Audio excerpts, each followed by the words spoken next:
After being reborn, the woman was shocked to discover her sister had imitated her, painting a lotus on her head, trying to pose as the destined woman to marry the crown prince. Sure enough, the crown prince was fooled. He immediately went to the emperor to ask for the marriage to be cancelled, and wanted to marry her sister instead. In her previous life, the woman had married the crown prince, using her divination skills to guide him away from misfortune, and helped him ascend the throne. But after he became emperor, he was deceived by her sister, told that the woman was a fake destined lady, and even killed her with his own hands. Now she had returned after rebirth.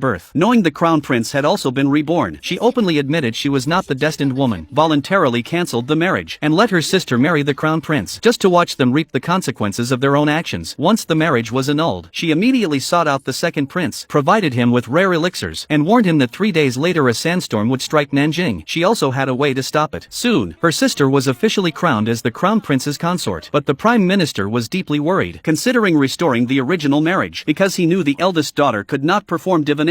It turned out, 3 years ago the prime minister had adopted the daughter of the sacred maiden from Miaojiang. The woman's divination was the unique gift of the Miaojiang bloodline, but her sister ignored all consequences, just to secure the title of princess consort. She even called the crown prince to defend her, publicly accusing the woman of faking her identity, and paraded her through the bustling city. The woman remained calm, because a week earlier, she had already instructed the second prince to advise the emperor on controlling the sandstorm. Once the results were revealed, everyone would know who the true destined woman was. Unexpectedly, the crown prince boasted, claiming he had submitted his sand control plan 3 days ago, and planned to ask the emperor to execute her once it succeeded. The woman panicked. In her previous life she had patched the flaws in the sand control plan that had allowed the crown prince to succeed. This time he would repeat his mistakes. Nanjing would suffer heavy casualties. Sure enough, the disaster in Nanjing worsened. The crown prince turned the blame on her, accusing her of cursing Nanjing, even claiming she was the daughter of a Miaojiang witch, and demanded she be burned at the stake. The woman was dragged onto the pyre, yet she smiled coldly. She made it clear they did not have the power to kill her. The moment the flames were about to ignite, the sky suddenly darkened, heavy clouds rolled in, and a fierce wind began to howl. Everyone was shocked, finally realizing she was the true destined woman.